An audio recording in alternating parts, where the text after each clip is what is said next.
बुंदेलखंड की धरती पर खजुराहो में कैबिनेट के साथ कई कार्यक्रम जोड़े गए। कैबिनेट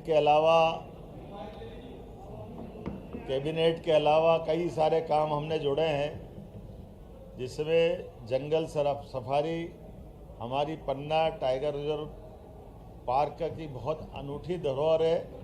पन्ना का नेशनल पार्क भी न केवल टाइगर के अभयारण्य की दृष्टि से बल्कि हाथियों के लिए भी ये आदर्श स्थान है और हाथियों के परिवार भी बढ़ रहे हैं।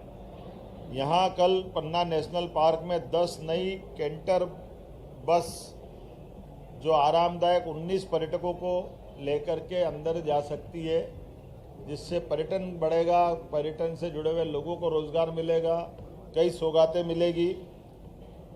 ये अन्य सफारी वाहन की तुलना में लंबी और ऊंची है, बेहतर दृश्य दिखाई देगा और आरामदायक भी रहने वाली है।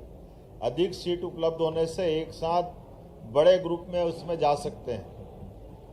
एक और बड़ी सौगात, जिस कन्वेंशन सेंटर में हमने ये पूरी बैठक का आयोजन किया है, G20 के बाद इस कन्वेंशन का प्रदेश में देश के लिए अंतर्राष्ट्रीय स्तर पर बेहतर उपयोग हो सके, इसलिए कैबिनेट भी की और समीक्षा बैठक करते हुए पूरे प्रदेश का और देश का ध्यान आकर्षित किया है। इससे जोड़कर एक 5 स्टार होटल बना करके भविष्य में ये इसी प्रकार के आयोजनों के लिए और अच्छे से उपयोग में आए, तो PPP मॉडल पर इसके लिए भी हमने प्लान बनाया है। इसी की तर्ज पर यह कन्वेंशन सेंटर इस प्रकार से राज्य में और भी बड़े स्थान पर इनकी सौगात देने की दृष्टि से विचार किया गया है। जैसा कि माननीय मंत्री और माननीय विष्णु शर्मा जी ने कहा है कि हमारे बुंदेलखंड के अंदर रोजगार को लेकर के जब हमने सागर इन्वेस्टमेंट समिट की थी, उसके बाद से खाद के कारखाने सहित कारखाने कई लगे हैं, लेकिन और एक नया पार्क डेवलप करते हुए जिस प्रकार से बड़ी सौगात बुंदेलखंड को मिली सागर में, ये वाकई अद्भुत है। और न केवल एक सागर की इंडस्ट्रियल पार्क की, बल्कि सभी प्रकार के टूरिज्म की गतिविधि बढ़ाने के लिए भी शासन की सारी योजनाओं का आधार पर भी हम हर इन्वेस्टर समिट में इसको प्रमोट कर रहे हैं। जब इनकी बात करते हैं तो इसी के साथ साथ आर्याव्रत का ये जो कल नया हमने सेंटर बनाया है, जिसके माध्यम से ट्राइबल की हमारी सभी विधाओं के सभी प्रकार के कार्यक्रम करने के लिए ये इंटरनेशनल केंद्र बने, इस दिशा में हम काम कर रहे हैं। मेडिकल कॉलेज के लिए जो बताया है कि दमोह के लिए, छतरपुर के लिए इनके पद मंजूर कर दिए क्योंकि बिल्डिंग इनकी बन गई है। और इसी के साथ साथ हमारे पन्ना और कटनी के मेडिकल कॉलेज भी अगले साल प्रारंभ होंगे, अर्थात दमोह, पन्ना, साथ साथ हमारा कटनी, छतरपुर, ये 4 मेडिकल कॉलेज की सौगात हमारी अगले ही सत्र 6 महीने बाद यहीं इसी बुंदेलखंड की धरती पे देंगे। ये बुंदेलखंड कई कारण से GI टैग मिला है, जिसके आधार पर स्टोन की इंडस्ट्री की बड़ी संभावना, जो पत्थर की अलग अलग तराशी हुई प्रतिमाओं से लेकर के फर्नीचर क्लस्टर तक हर क्षेत्र में हम प्रमोट कर रहे हैं। लेकिन केन बेतवा नदी जोड़ो अभियान के माध्यम से एक और बड़ी परियोजना यहाँ मंजूर की है, जिसके आधार पर यहाँ के किसानों को खेती की पानी मिलेगा, पीने की पानी की सप्लाई रहेगी और इंडस्ट्रियों को भी पानी मिलेगा। बताने के लिए तो बहुत कुछ है। एक राष्ट्रीय परियोजना के समानांतर 2 NH को जोड़ने वाला एक 4 लेन का नया प्रोजेक्ट भी हमने आज मंजूर किया है। लगातार इतनी सौगातों के बलबूते पर सच में आज हमारी ये कैबिनेट अमर हो गई है।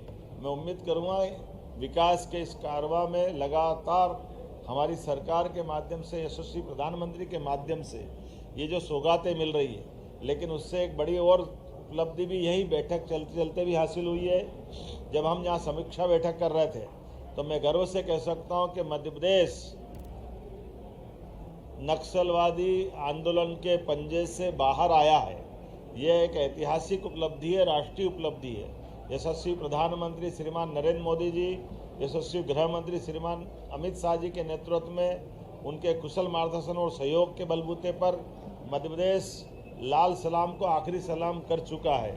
ये हमारी कानून के आधार पर व्यवस्था चलाने का बड़ा उल्लेखनीय उदाहरण है।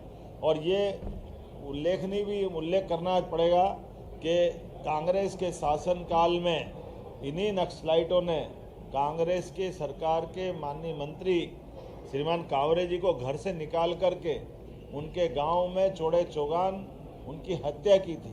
ये कांग्रेस का शासनकाल है और हमारे शासनकाल में हमने नक्सल मुक्त मध्य प्रदेश बनाने का संकल्प लिया और उसको करके दिखाया।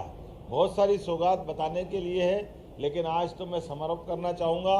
यहाँ के बाद लाडली बहना की योजनाओं का एक बड़ा कार्यक्रम हमारा हर बार की तरह इस साल इस महीने का भी होने वाला है और उसके माध्यम से भी बहुत सारी सौगातें जिनका भूमि पूजन लोकार्पण हम करने वाले हैं। इसमें सांदीपनी विद्यालय से लगा करके और भी बहुत सारी सौगात है।